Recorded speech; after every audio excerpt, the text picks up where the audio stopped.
Hello everyone. आज हम Iran की प्रोविंसेस और उनमें जो इकोनॉमिक एक्टिविटीज़ होती हैं उनके बारे में स्टडी करेंगे। तो सबसे पहले मैं आपको बता दूं कि हम हैं tomclasses.com और आप हमारी ऐप जो है गूगल प्ले स्टोर से डाउनलोड कर सकते हैं या फिर आप हमें www.tomclasses.com पे विजिट कर सकते हैं। तो चलिए ईरान की जो इकोनॉमिक एक्टिविटीज़ हैं उनके ऊपर एक नज़र डालते हैं।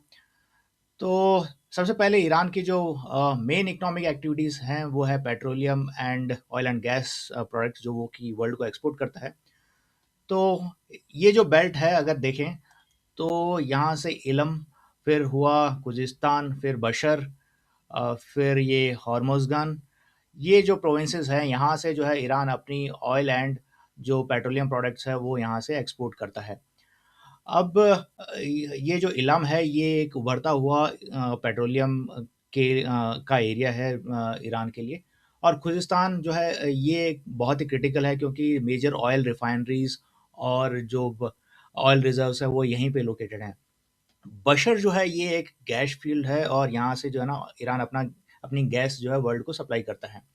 इसके बाद हॉर्मुज़गान जो है यहाँ पे बंदर अब्बास है कि जो स्टेट ऑफ मक्का पे स्टेट ऑफ हॉर्मुज़ पे लोकेटेड है जो कि बहुत क्रिटिकल है वर्ल्ड के लिए। यहाँ से ये ईरान का सबसे बिज़ीएस्ट पोर्ट भी है और ईरान यहाँ से जो है ना अपना ऑयल जो है एक्सपोर्ट करता है। ये एक एक्सपोर्ट टर्मिनल है ईरान के लिए बहुत ज़्यादा क्रिटिकल। इसी से जो रिलेटेड है वो एक और सेक्टर है ईरान का जिसको हम कहते हैं trade, port and maritime activities. तो जो मैरीटाइम एक्टिविटीज़ है ईरान की वो पर्शियन गल्फ़ और गल्फ़ ऑफ ओमान से ही ज़्यादा होती है। कैस्पियन सी से बहुत लिमिटेड है, या जो अगर रशिया के साथ ट्रेड करना होता है तो वहाँ से जो है मैरीटाइम एक्टिविटीज़ होती हैं। तो मैरीटाइम एक्टिविटीज़ के हिसाब से भी अगर हम देखें तो बशर हुआ, हॉर्मुज़गन हुआ और इसमें अगर हम बलूचिस्तान भी जोड़ दें। बलूचिस्तान इसलिए हम जोड़ेंगे क्योंकि यहाँ पे इंडिया ने जो है एक चाबहार पोर्ट जो इंडिया ने डेवलप किया है, जो बहुत क्रिटिकल है अफ़गानिस्तान और सेंट्रल एशियन कंट्रीज़ से कनेक्टिविटी के लिए। तो ट्रेड एंड मैरीटाइम एक्टिविटीज़ भी ईरान की जो है इसी रीजन से होती हैं, जिसमें खुजिस्तान हुआ, बशर हुआ, हॉर्मुज़गान हुआ और सिस्तान बलूचिस्तान हुआ।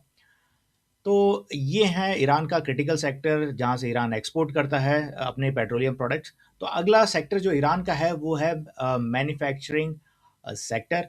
और मैन्युफैक्चरिंग सेक्टर में देखा जाए तो ईरान के जो प्रोविंसेस आते हैं उसमें है ईस्ट अज़रबैजान, फिर यहाँ पे है कज़विन और अल्बोर्ज, ये डिस्ट्रिक्ट है, फिर मरकाज़ी ये डिस्ट्रिक्ट है, फिर इस्फ़हान ये डिस्ट्रिक्ट है। और इसमें जो है अगर आप तेहरान भी मिला दो, ये तेहरान भी मिला दो, तो ये जो डिस्ट्रिक्ट हैं ये ईरान की इंडस्ट्रियल और मैन्युफैक्चरिंग के लिए क्रिटिकल हैं। ईस्ट अज़रबैजान में जो है ईरान अपनी ऑटोमोबाइल एंड मशीनरीज़ जो है ना यहाँ पे मैन्युफैक्चर करता है। और फिर कज़विन और अल्बोर्श जो हैं ये एक लॉजिस्टिक हब भी हैं और एक छोटे इंडस्ट्रियल हब हैं।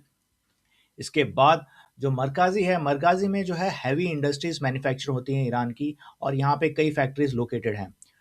इसके बाद तेहरान, तेहरान क्योंकि यहाँ पे इसकी ईरान की राजधानी है इसलिए यहाँ पे ऑल 3 एक्टिविटीज़ होती हैं, financial, services and manufacturing activities.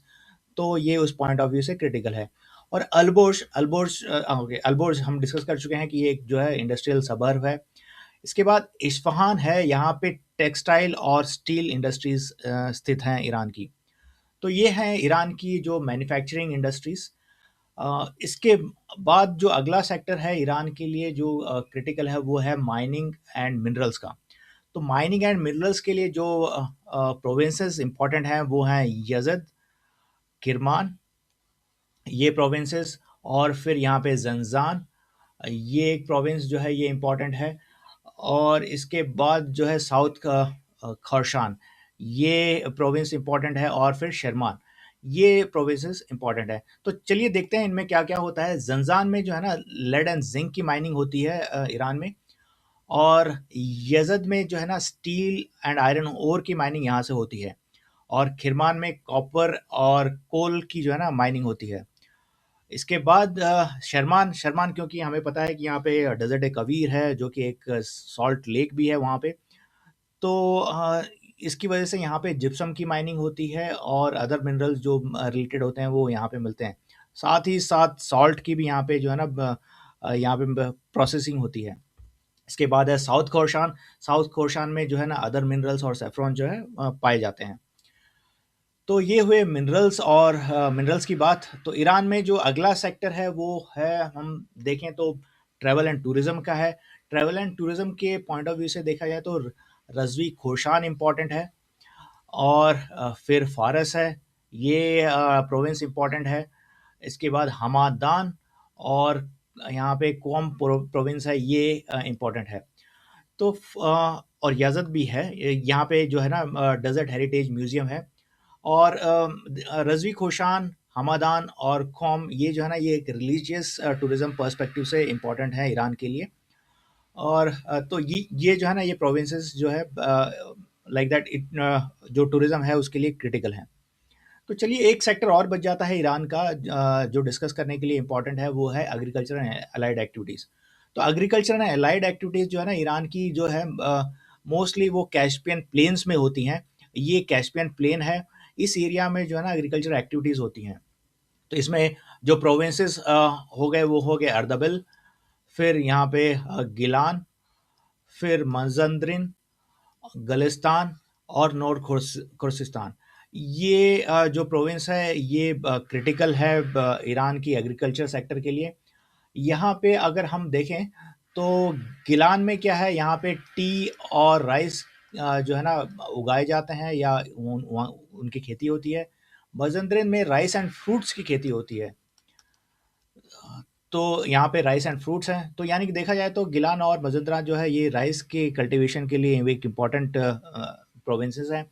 इसके बाद गलिस्तान में यहाँ पे वीट और जो कॉटन है वो उगाया जाता है ईरान में। और फिर खर्सिस्तान हुआ, ये यहाँ पे भी अलाइड एग्रीकल्चर एक्टिविटी होती हैं। इसके साथ ही agriculture activity west Azerbaijan district और कुर्दिस्तान में भी होती हैं। तो ये वो सेक्टर्स हैं ईरान के लिए जहाँ पे एग्रीकल्चर एक्टिविटीज़ होती हैं। तो this is all about Iran and Iran provinces, जहाँ पे डिफरेंट